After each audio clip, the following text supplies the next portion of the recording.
scared of in the next 30 years? Yeah, we people are very lucky because we are in the area that the world is in a very big transformation because of the technology. I think we read a lot on the books that 200 years ago when the first industry have a lot of great people, and then 100 years ago, electricity revolution came, a lot of success people. So now the technology comes. This new technology will also create a lot of successful people, interesting careers. But honestly, every technological revolution comes is going to create a lot of social problems. And my view is the first technology revolution caused the First World War. Second technology revolution caused the Second World War. Now we're on the third. So what is going to happen? People worry about artificial intelligence. People worry about robots. People worry about a computer and data and privacy and securities. People start to worry. But whether you worry, it will come. You don't worry, it comes.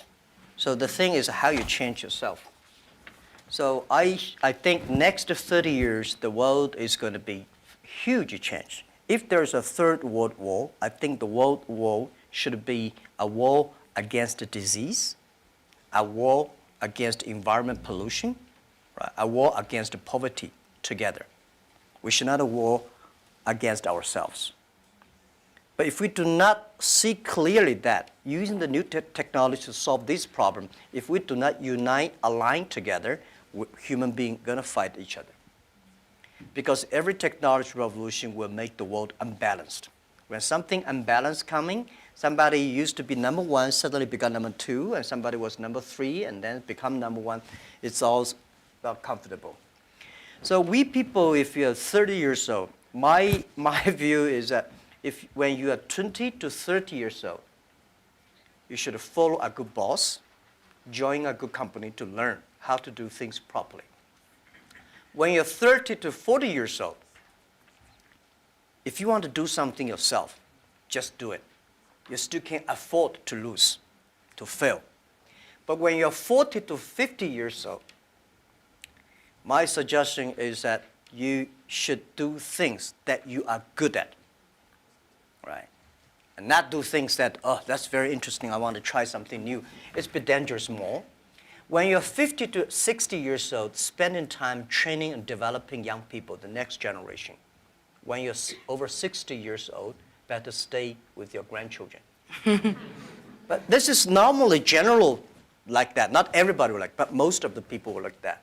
So 30 years old, we people, next 30 years, are the luckiest period. We have a lot of challenges, a lot of things are happening, and with our knowledge, with our physical power, it's time you need to change. You have to think, if you want to be successful tomorrow, it's impossible. If you want to be successful a year later, it's impossible.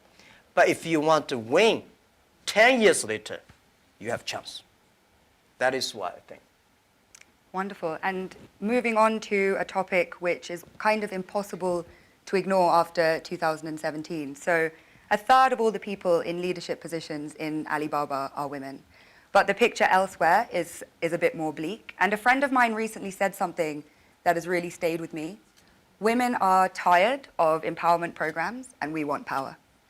In 2016, venture capitalists invested $58.2 billion in male-founded companies, while women received just $1.46 billion.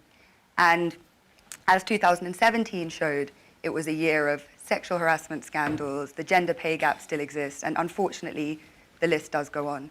So how do you think we can move beyond tokenistic gestures towards genuine gender equality? Yeah, that is very interesting. A few years, like 4 years ago, there is a journalist came to our company, and when he leaves, he asked me a question, why there are so many women in your company? And I never realized we have so many women in our company. I said, anything wrong? Today, we have a 49%, close 49% of the employees of our company are women. That's a lot for a high-tech company. It's not on purpose we hire women. We think they are great in helping us to grow. Alibaba is an e-commerce company. E-commerce is a service industry. To serve people better, you should have a service heart. We find that women doing much better jobs than men. And the second is that last century, people compete because of muscle. No, not this century is not muscle, it's the wisdom. And next is, I believe, if a person wants to be successful, you should have a high EQ. But if you don't want to lose quickly, you should have a high IQ. But if you want to be respected, you should have high LQ, the Q of love. So those three Qs put together, a lot of men, they have a high IQ but low EQ, and a very tiny LQ. Women, balance-wise, they're the best. If you want your company to be successful, if you want your company to operate with wisdom, with care, women is the best. In my company, we notice that women, they care others much more than men. Even on our site, today on shopping site, e-commerce, we find women buy a lot of things. But they buy for their husband, their parents, their kids. Men only buy for themselves mostly. Because you care, that makes you the difference. So we have 49% of the colleagues in the company are women, and close 37% of the senior management are women. We never feel anything wrong, and women, they sacrifice more. When they love it, they believe it, they continue to do it. So I think one of the secret sauce for Alibaba to be successful was successful in the past 18 years because we have so many women colleagues. And the other thing is that we feel so proud. And most of the time you see I go out, I never realized that when we count always 50% of women with my delegation, my team. Because we never think they're women. We think they're great colleagues. So if you try to say, now we got too many men, so we have to put some women inside, that's a disaster for both sides. So what would your advice be to companies that operate a little bit more on that quota-based system but seem to be not making progress or not having such kind of representation? When you have a quota-based, you must have a lot of women. You will never reach that. I think if a company full of men, trust me, this company cannot be sustainable, cannot keep on growing. Because just like a stew, if you don't put wood inside, this stew is too tough. It's easy to break. So when you have a woman and man in the same company, when something happens, the women are for example, one of the values for our company is that the number one value is customer number one, employee number two, shareholder number three. This is everywhere I go. Wall Street did not like my point, but this is what I said. If you like us, invest in us. If you don't like us, please sell our stocks. Don't buy us. We believe customer number one, employee number two, shareholder number three. But when we start to compete, men suddenly get very angry, and they start. And women always come and say, no competition. Let's think about customer number one. Most of the women, they believe in the first day dream or first day love. Most of the men, easy to forget. I'm sorry, it's not I say bad about men. This is statistic. This is statistic. This is why our company works the balance. And it's naturally happening. It's not like so a lot of people have a tendency, man is better in doing things. But we think that even if man is better, we still have to hire the woman inside. And then the women have enough women will hire people more. So this is how we did it. So I don't know how many high-tech companies in the world like us, 49% colleagues are women. We feel proud of that. As you should be, and I think it's a very strong message to send out to, like I say, other companies that have a range of reasons for why that's not the case, because clearly you've been able to build the most successful one, with that being so. So you just came off stage after giving a talk about digital e-commerce and what needs to happen for small businesses and entrepreneurs to benefit from globalization. At a time when globalization once again is being questioned, is it really delivering for the most vulnerable? Is it delivering for people in the global south, etc.? So what is your message to people in this room kind of about globalization, really? I think globalization cannot be stopped. Nobody can stop globalization. Nobody can stop trade. And I believe if trade stops, war starts. Trade is the way to solve to dissolve the war, not to cause the wars. I think globalization did a fantastic job in the past 30 years. Enriched a lot of countries, but of course, caused a lot of problems, right? Young people did not have opportunities. Small business have not opportunities. Developing countries were neglected. But it's only 30 years. It's a baby. It's a growth. You have to improve it. If you do not improve it, then you kill it. It's easy. Most of the time, to kill something is much easy. So my beliefs, it's our generation's job. Today, we have a better technology. We have a better knowledge about globalization. And it's our generation's responsibility or opportunity to improve it. Tell me, how can you stop globalization? Now, artificial intelligence come, robots come. My grandfather worked 16 hours a day, and he said he was very busy. We work 8 hours a day. We said we are very busy. Our children may only work 3 hours or 4 hours a day for 3 days a week. I bet they will say, oh, we're very busy.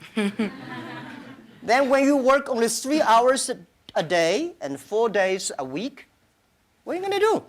You're going to travel around, right? You cannot stay in the home for a week. You will travel. 30 years ago,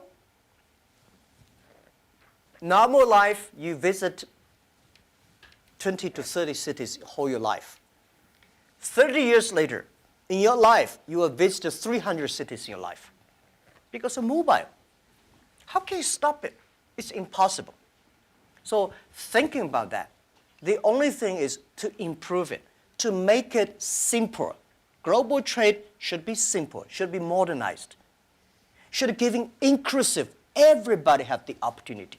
So my strong message is that, well, I feel sorry for WTO. They did a great job, but in the past 20 years, when you put the 200 government ministers in one room, how can they agree on something? Right?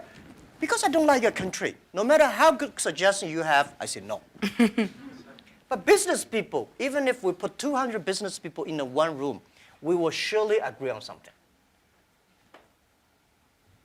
And this is what I believe. The next generation of globalization should be inclusive, should create opportunities for young people to get involved. The first globalization in the human history was controlled by few kings and emperors. Last 30 years, globalization was controlled by 60,000 big companies. If you're not among the big companies, if you're not in the big, powerful countries, you don't have a chance. The next 30 years, I bet we will have 6 million or 16 million or 16 million companies get involved in globalization. And I'm sure we will make it happen. Together with a lot of people, maybe with you. With a mobile phone, if people still using mobile phone 30 years later. With a mobile phone, you can global buy. You want to buy something from Kenya, you just click. You want to buy something from Norway, you click. Global buy, global sell. If you're a small thing, without internet, you can only sell in your village or small town. Today, you can sell across the world. And global pay, global delivery, and global travel, The only thing you have to bring is a mobile phone, no, not even a passport. This is going to happen in 10 years. And this is the message. Let's catch this opportunity. If you complain, the other people catch it. If you catch the opportunity, embrace it now, you will be the next Alibaba. People like me, I was born in a very poor family. I never got a great education. I failed all the examinations. For what reason, I don't know. But later, I realized I don't have money, I don't have technology, I don't have a lot of good backgrounds. We have a rich uncle or something, no. The only thing I competed with my people, the young people, is let's compete for 10 years later. This is what I believe 10 years later will be happening. So everything I do for that goal, I know 10 years later, this thing is going to happen. So prepare for that. Because I know if I compete with him for next month, no chance. So this is how my message is. It's a challenge, but it's an opportunity. And it's the opportunity for people like us. This world, the most difficult thing is to convincing a successful people. When you tell him, this is a great opportunity, he says, no, forget it, right? I've been doing this for 30 years. But for people like us, we're looking for opportunities in order to survive. So we will do anything to be creative. So this is the message. 30 years, it's an opportunity for us. It's a challenge for those people who are 60 years old. If they're 60 years old, not discrimination, but it is tough for them. And maybe says something about how we need to look at government as well in terms of more young people entering and doing policy making.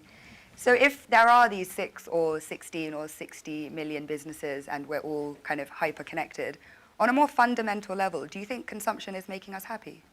Consumption? What do you mean consumption by making us happy? But through consuming, are we becoming happier through being more connected? Is that genuinely driving of course, connection? consumption will make, without consumption, definitely we're not happy, right? But if the consumption may not be, the thing is that for me, people like me, people say, Jack, you are very rich, but I don't have time to spend money. And I know this money does not belong to me. When I have 1 million, 2 million, it's my money. But when you have 20 million, problem comes, you think the US dollar is going to devalue or English pound and the stock market is going to problem. When you're over $1 billion, that is the responsibility because the society trusts you can manage the money better. If you think that is your money, you'll get into trouble. This is what I always believe. That's the, how can a person have 20 or $2 billion? No matter how hard you work, you should not get 2 billion or 20 billion. The money people put on you is the trust and credit you have. So you should spend money better than government. You should spend money better than the other people. Spend money on the right places. So consumptions, yes. And like the service industry, let me tell you one thing. The AI robots is going to kill a lot of jobs. Because in the future, machine. But there will be, we have to create modern service industry. Service industry is going to have, service is got a lot about consumptions. So doing the consumptions, service industry has huge hope. But you have to do uniquely. I think from that slightly philosophical point, we can turn to the floor for questions. So if you, if you could please introduce yourself, say where you're from, please keep your questions succinct so we can take as many as possible and relevant for the whole group. Great, so would you like to go first? Hi, my name is Parv. I'm a global shaper from Chicago. And you just talked about philanthropy, and I'm curious if you could talk about how you see your role is changing in the giving space, particularly given the fractured world we live in. Yeah, I think philanthropy, it's not about helping others. It's about helping yourself. I had a huge debate with my colleagues several years ago, there's a big earthquake in China. And there was a big earthquake in Japan. So we donated I forgot the exact, like $20,000 to Japan, $10, $15 to China. And people say, why we donate that little? Because we have a lot of money. And my point is, no matter how much money you donate, 2 million, 20 million, that money compared to that is tiny. You cannot change a lot of things there. The thing you donate because you change yourself. When you change, the world is changed.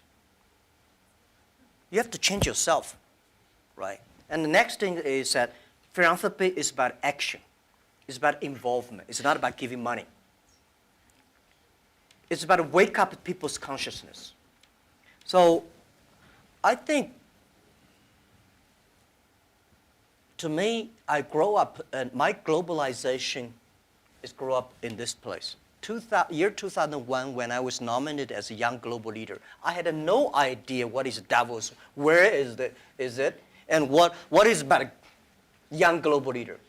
But I came here, I learned, I listened about these corporate global citizenship and globalization and all things. I grow up. I understand. This is, to me, it's like a philanthropy. And this has changed to me, as I told Schwab, that every time I come to Davos, I want to spend time with young people. Because I benefit from Young Global Leader early days. When I listen to Bill Gates, and Bill Clinton, and George Soros, these guys, at that time we don't have that many people. Very poor facilities. Well, very cold. I work like 30 minutes driving in a bus coming here and watching. But now I think still have. But this is good.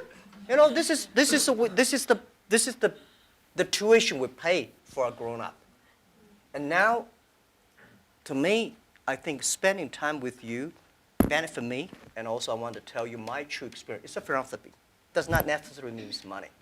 So, by charity, you cannot change the world. But if you have a philanthropy heart, you can do a lot of things. So I find this one, unfortunately, a lot of people have a business heart here, making money, but do things like a philanthropy. What we should do is should be a philanthropy heart, but have a business skill. I hate a lot of people do the opposite. They want to make money, but they talk like a philanthropy. And they do like a philanthropy, waste a lot of money. So this is what I mean, and it's, if you want your team to continue to work with you all your life, you have to plant the seed of care the world, care others. The first day they join. I don't like a lot of companies make a lot of money because making pollutions and counterfeit products. By end of the year, donate some money. This is no good. Business, the philanthropy idea should be buried into the business model. That's, yeah. Philanthropy of heart, I think, a message that young people can take forward. Please. Hi, my name is Iman. I'm a global shaper from the Jeddah Hub in Saudi Arabia. My question is, as a young boy, did you envision that your life would be like this? Did you have intuition about this? And if so, do you think the belief helped in achieving such great success? As a young boy, I never thought, as a young boy, even today, I never thought I would be here. Honestly, I never thought. But as a young boy, when I look back, every problems I met when I was a kid benefited me. I failed so many times. People probably know that I'm applying jobs for so many jobs, over 30 jobs, all rejected, not even got a chance. 24 of us were interviewed for a KFC job. 23 accepted. I was the only guy rejected. 6 people went for looking for a police job. 5 accepted. I was the only one. My cousin and I applied job as a server in a 4-star hotel in my city. We waited a long queue for 2 hours. He was accepted. I was rejected. So my mother looked at me, but I know this is a training course for me. Before my 30 years old, I'm a failure. People lose, but I never give up. I think there is an opportunity there. And then I was a teacher later. I graduated from university. I was a teacher in the university for 6 years. Number 5 year, I was elected the best teacher of my university, elected by students. So I said, everything I taught my students are the things I learned from books. What if I go out, spend 10 years, experience all the things, whether fail or succeed, I go back to teach again. That was my original thinking doing Alibaba. So I never thought I could be rich. I never thought I would be successful. I never thought we could survive for 18 years. And then we made it. The only thing that today we should do is share the experience and know-how, especially share the mistakes, suffers with others. My thinking is that you guys remember, if you want to be successful, learn from the other people's mistakes. Don't learn from the successful stories. Successful stories they make, don't listen to that. There are a lot of reasons behind it. Just like I remember the first time Harvard Business School came to us, say, Jack, we want to write a case study for you. That's years 2001 or 2000. They came, they spent 1 week, and they write a report, and I read, I said, this is not me. And this is you. I said, no, this is not us. He said, this is you. So they make up his sign, and the case study go up, and they start to teach in a lot of universities. The next 5 years, they invited me to go to the case study, and they always find a competitor of my company. And after every case study, Alibaba will die, that company will succeed. All the students agree. And actually, every 5 years, all the competitors die, we still survive. So how can you study this kind of a successful story? Learn from the mistakes, the other people. No matter how smart you are, you will encounter these mistakes. You learn from mistakes not because you will be able to avoid mistakes. You will able to, when these mistakes come, this suffer comes, you know how to deal with it, how to face it. The book I want to write, if I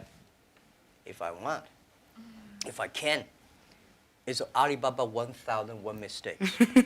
This is the most treasurable things that in my life. In my life, it's not how much we achieved.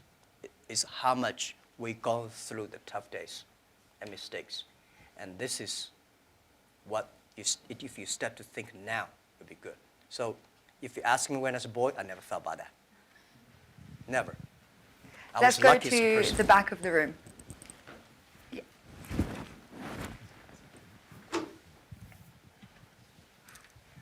Fan Lin, YGL from Shanghai. I know that you recently spent 100 billion RMB in deep tech research. I just wonder how you think of the future of deep tech and how that's going to influence humanity and creativity. Yeah. Thank you. I think technology, as a company, we invest 100 billion RMB, which is like 150, right, or 15, no, yeah, 15 billion US dollars on researching for the high tech.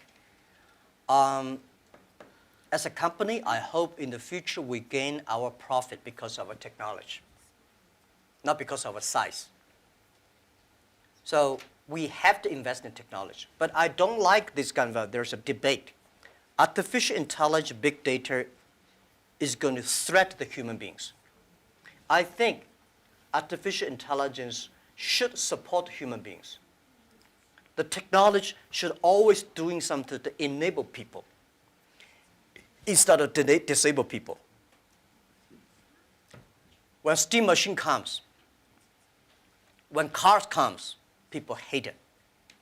Today we think car is good.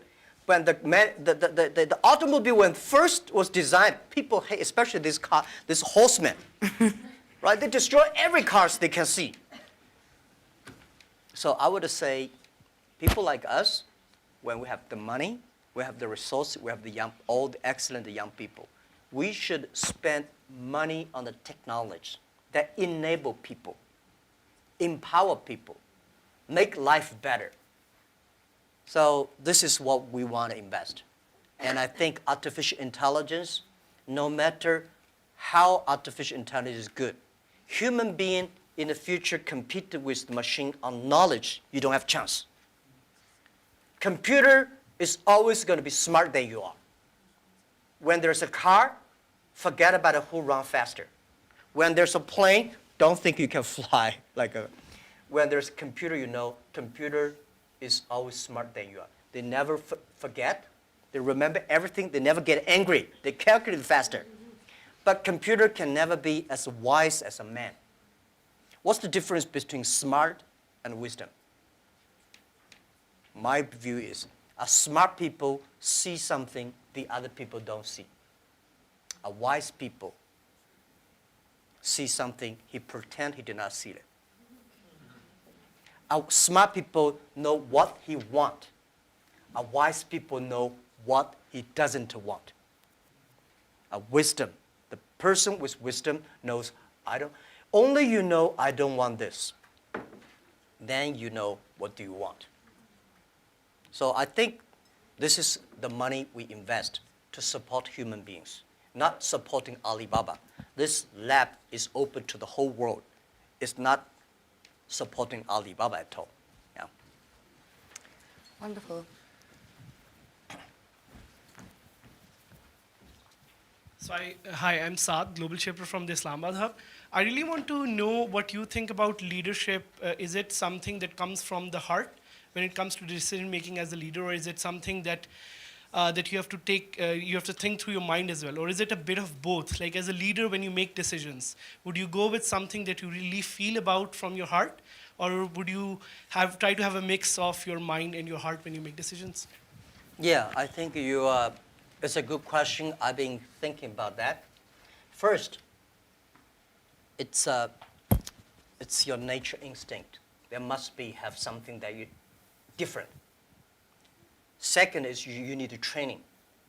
You should be trained through all the tough experience, but still positive. I found out some great leaders in the world. They are always positive. They never complain others, and never complain. And they look at the things in a different view, like normal people. So I think people in my company, at the beginning, they don't like me because I'll always think about 10 years, 5 years. And then after we're working together for 3 or 5 years, they find, you're right. Then we got the credit rating. And as a CEO, one of the jobs, when everybody's happy, you have to see the unhappy things. When everybody's unhappy, you have to see the happy things. So leadership is nature, but you have to train and learn. And I got my leadership upgraded in Davos. I see so many. Ali Enter Financing, how many people here know about Alipay? Thank you. Alipay's decision was made here. I was thinking about Alipay, but I was not dare to launch Alipay because in China, if you do financing without license, you will be in jail at that time. So I went to the banks, can you help us do the e-commerce on transaction? No. No banks would accept it. So if there will be no Alipay, no financing, the e-commerce would go nowhere. So year 2004, I was here. Listen to a speech by 2 state leaders about leadership. And this guy said, leadership is about responsibility. You believe it, but the people don't believe it. But if you think it's so critical, You should pay any price to do it. So that day changed my mind, and I called back to my team and say, let's launch it within 1 month. If somebody has to go to the jail, I go to the jail. Who will be the second one follow me? If I go, you continue, and you go to the jail, you go continue. That was called the leadership determination. And year 2004, I made a decision here, I called it back. And now today the Alipay launched, and it's so big, over 800 million people today using Alipay globally. This is called, yeah. Wonderful. Shall we take one from YGL to be fair? Any questions? Yeah, please. Hello, my name is Pablo from Costa Rica, YGL. And given your perspective of caring and being a trustee of all this, what do you do for self-care and also maybe within your company? Because earlier on, often you can cut through sleep or other things in a silly way, and you realize that if you plan for the long term, one also has to take personal care, be either mindfulness or prioritizing better. And how are you doing this, and how do you promote that in your company? Well, I'm lucky that I have 18 co-founders, and most of them are students. When in my apartment, I told them my dream and my mission, and we videotape. Funny thing is that when Alibaba launched for the first day, I said, let's videotape everything. Every important meetings that we join together. The purpose is that someday, if we fail, we give the videos to the people to research why we fail. If we succeed, give the videos to the other people. So we have almost a whole house of videotapes. So the first videotape, I speak for 2 hours, and those guys look at me, okay, so that's what you want to do? I said, yeah, this is what I want to do. I was the first, I know nothing about technology. I know nothing about management. I know nothing about, but the only thing is that you don't have to know a lot of things. You have to find the people who are smarter than you are. My first way is always find people who knowledge on computer smarter than I am. Accounting, smarter than. For so many years, I always try to find the people smarter than I am. And when you find so many smart people, my job is to making sure the smart people can work it together. And then if smart people can work it together, it's easier. The vision they will believe. Because if stupid people can work it together easily, smart people can never work together. But stupid people work it together easily, they don't believe the vision. The people who believe the vision, but they don't work together. So very important is finding smart people, and my job is 2 things. Making sure they work together. So the culture is important. Long term, you should be ideal with great, strong vision leader, but you should also have to survive today. If you don't survive today, you're gone. So the best way to promote your company is not you, it's not me as the CEO. The best way is your product, your services, your employees. The best product of your company is your employee. So I spent a lot of time, early days. For the first 2,000 employees of Alibaba, I speak everybody for 1 or 2 hours when they're joining. I said, I will never promise you will be rich. I never promise you will be promoted. But I promise you'll suffer. I promise you will have a terrible life, and right? And all the terrible things I promise when you join this company. Right? But good things. If you promise good things, you are misleading them, because I cannot promise myself. We know this is the future, but we are not sure that we will be there. But if we don't work together, we all will lose our job. So that's the thing. And they do always say, and I think I've experienced this myself, if you knew how hard it would be, would you do it?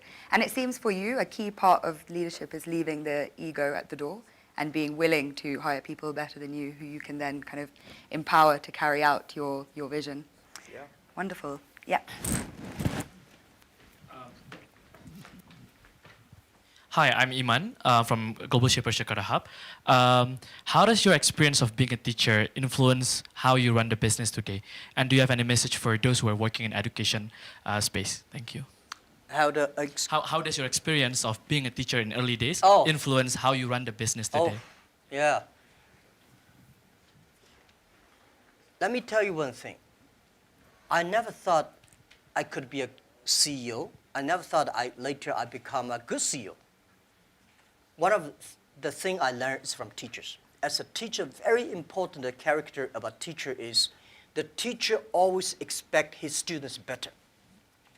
I want this student to become a banker, that student to become a mayor, that guy is a scientist. This is all teachers want. If you don't have this kind of thinking, it's a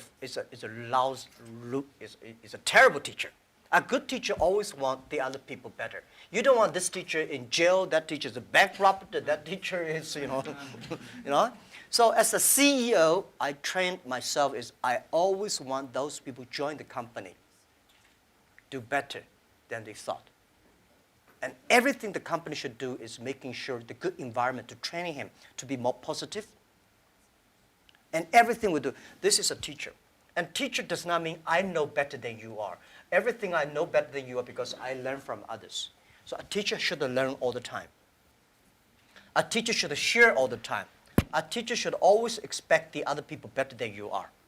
And by the way, education, it's a big challenge now. If we do not change the way we teach, 30 years later we'll be in trouble.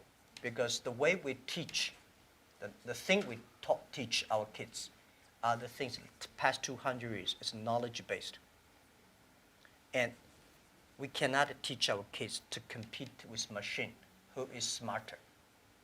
We have to teach something unique. That is, machine can never catch up with us. In this way, 30 years later, our kids have the chance. I hope I answer your question. It's a very difficult one to answer, but what are those skills that you think we need to teach? If we're moving away from knowledge, what are the key things? Value, believing, independent thinking, teamwork, care for others. These are the soft part. The knowledge may not teach you that. Folks, that's why I think we should teach our kids on sports, the music, the painting, art. So making sure humans should be different from, everything we teach should be different from machine. If the machine can do better, you have to think about it.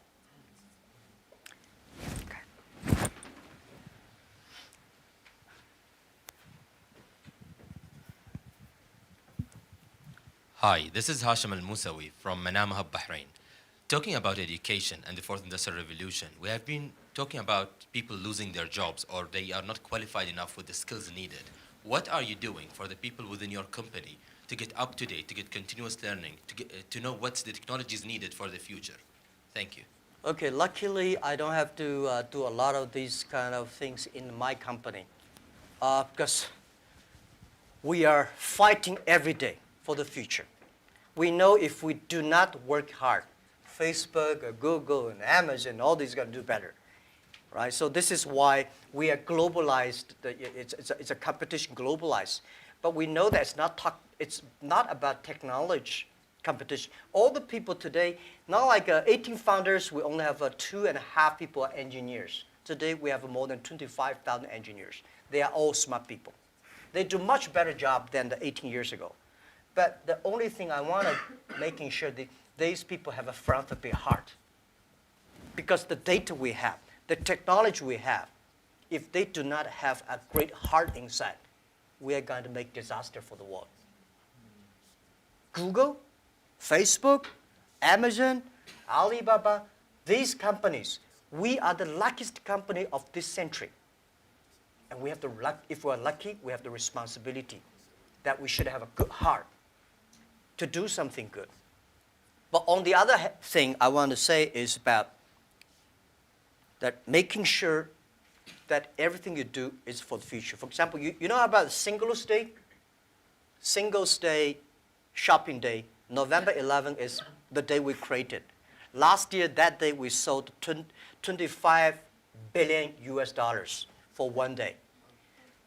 And for the first minute, over 70 to 80 million people rush inside to shop on the mobile phone.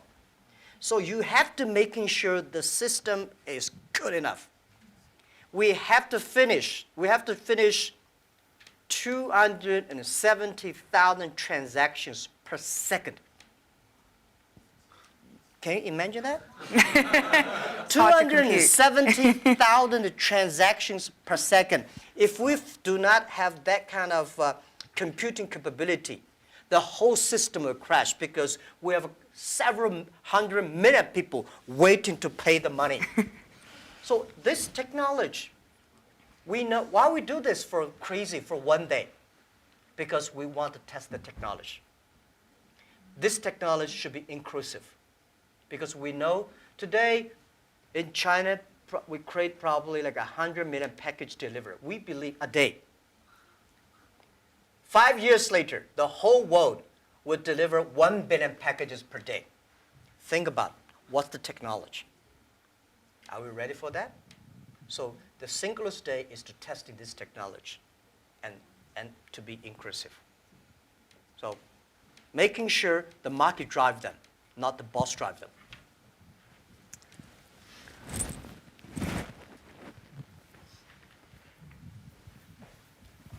Thank you, Harry. Thank you, Jack.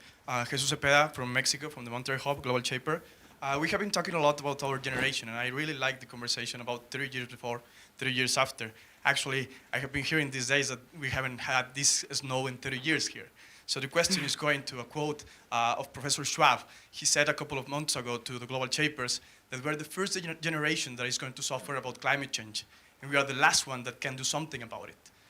So with your teaching passion, what are the 3 things that you are saying to educate the 10 million employees or the 100 million employees or everyone who's looking at this video to develop an environmental mindset, a spiritual mindset, a non-fragmented world mindset? Okay. First, let me say this. Every disasters, the environment disasters, is a reflect of human heart today. Because when we need too much, we destroy a lot of things. I think the human being today, in the past 200 years, because of knowledge-based technology or knowledge-based training system, all we want to do is get more. We want more things. We go to the moon, we go to Mars, we go this, we always outside looking. We human beings never inside looking. If you don't have the inside looking, you will never be wise. If you're not wise, you never know what you don't want. Today, human beings get much more than they expect they should have. So the environmental pollutions, the whole thing happening is because human beings become greedy, become arrogant. So this is why the big data, the data technology is trying to understand the inside of human. What is data? Data is the human behavior. A lot of people, trust me, the machine will know you better than you know yourself. Have you seen some movies? Some gamblers. You know, they're great. They look at the eyes. If he got a good card, this eyeball will shake. But normal people don't see it. The machine see all the details. Machine know you better. So what I would say is that in the data period, human being next to 100 years, human will try to understand inward looking. We will see a lot of ugly things of ourselves. When knowledge-based outward looking, you see the ugly things of the others and good things. When you look inside looking. This is Chinese philosophy. Chinese people, our believing is always inside looking. We're supposed to have inside checking every three times a day. But not really. If you can really do that, you can do that. Then you'll be good. So for environment, you're right. If we do not make action, take action, all the money you make will spend in the hospital, medicine. Our kids will be in big trouble. So let's fix it. And first fix our heart, fix our know-how, and fix our belief. When you have a belief, when you have a religion, when you have a value, it's better. So I think this is what I concerned me. This is what I think the young people should always have, the value, the mission. If you have something you believe in your heart, then it will be different. This is what next 30 years education should be focused on. We have time for one last brief question. Karuna?